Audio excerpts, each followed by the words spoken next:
No próximo domingo, nós temos a lembrança de um dos episódios mais belos e também mais profundos que nós temos na Escritura, é a transfiguração de Nosso Senhor, após um período de Epifania, onde nós vemos a manifestação de Jesus publicamente. A igreja é convidada agora a olhar para isso que acontece com ele, quando ele muda para uma pessoa gloriosa, ou demonstra sua glória divina, ao lado de Moisés e Elias. Nós temos principalmente 3 textos do evangelho falando a respeito disso. Nós temos Mateus, Marcos e Lucas trabalhando esse assunto, mas como a trienal A, que é a que nós estamos vivendo, utiliza Mateus, eu vou enfatizar alguns aspectos aqui. A primeira coisa que nós precisamos destacar aqui é que Mateus começa o capítulo 17 falando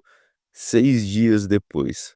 Ele não fala esses 6 dias depois à toa, porque existe algo que vem antes, que é importante e que dá mais ênfase à importância da transfiguração do Senhor. As palavras que Mateus utiliza aqui não são palavras neutras, são palavras que ele escolhe com cuidado, porque justamente ele está falando: "Olha, para irmos em frente, nós precisamos olhar para trás". E esse olhar para trás é justamente olhar para o fato de que ele anuncia: "Olha, eu vou ser morto, eu vou ser rejeitado, eu vou sofrer".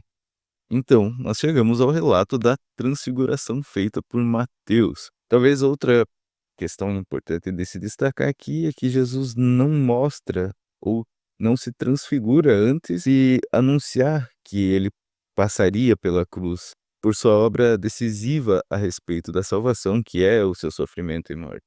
Então nós vemos aqui que Jesus toma 3 discípulos consigo, Pedro, Tiago e João.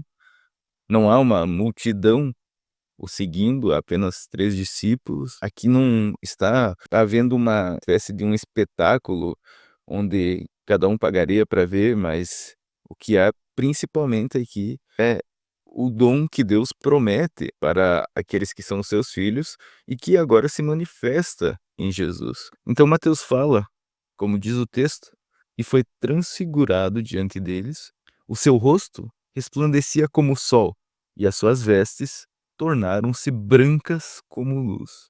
Nos ouvidos dos judeus, a quem Mateus direciona essas palavras soariam muito familiares, porque eles já deveriam ter ouvido a respeito de Moisés quando ele subiu ao Monte Sinai, em Êxodo 34, mas agora de uma forma diferente. Moisés, quando desceu do Monte Sinai, ele refletia a glória. Jesus, entretanto, é a própria glória.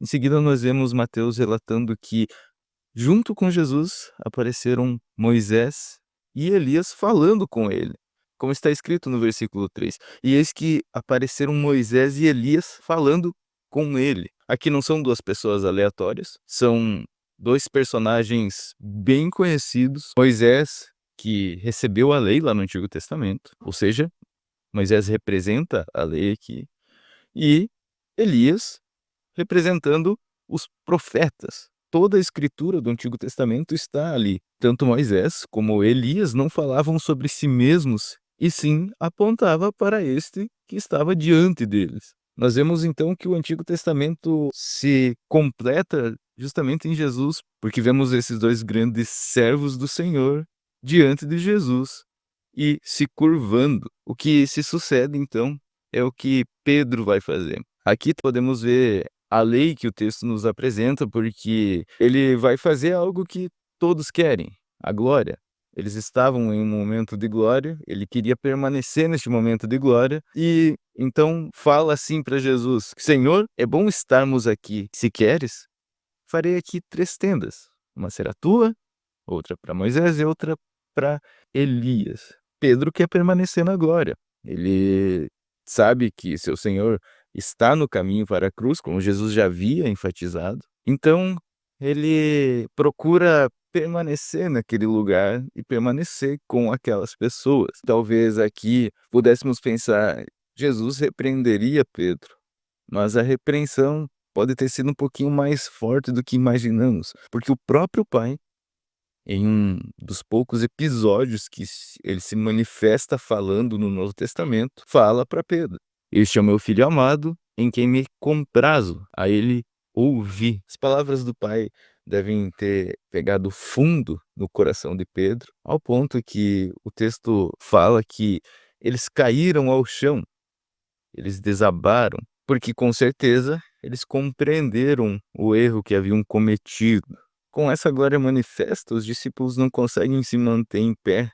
Então, o que acontece em seguida é um ato de puro evangelho, porque nós vemos que Jesus caminha em direção aos discípulos, toca neles e fala: "Erguei-vos e não temais". Aqui nós podemos perceber algo que é até mesmo pastoral. Diante do erro, diante do pecado dos discípulos, Jesus demonstra que a glória, se fosse sem o intermédio de Jesus, seria para destruição. Agora, por intermédio de Jesus, é algo consolador, é algo que traz paz para eles. E reforçando o que o pai disse, enfatizando anteriormente a ele ouvir, ou seja, ouvir a Jesus. Quando Jesus professa essas palavras, erguei-vos e não temais, esse foi o mais puro e doce evangelho aos ouvidos dos discípulos. Eles, levantando os olhos, a ninguém viram senão Jesus. Moisés se foi, Elias se foi, a nuvem se foi,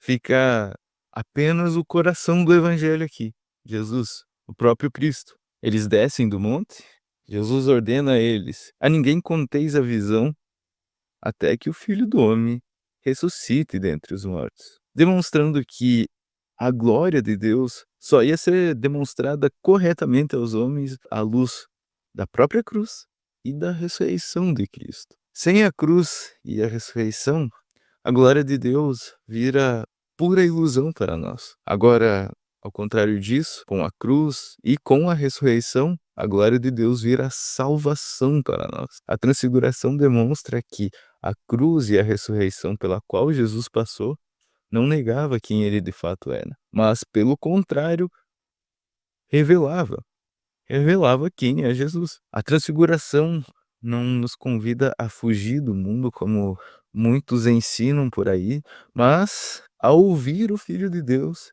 enquanto nós caminhamos com ele, mesmo quando o nosso caminho passa pela cruz. Deus nos mostra nesse relato da transfiguração a glória de Cristo, para que quando olhemos para a cruz, não nos esqueçamos de quem está ali por nós.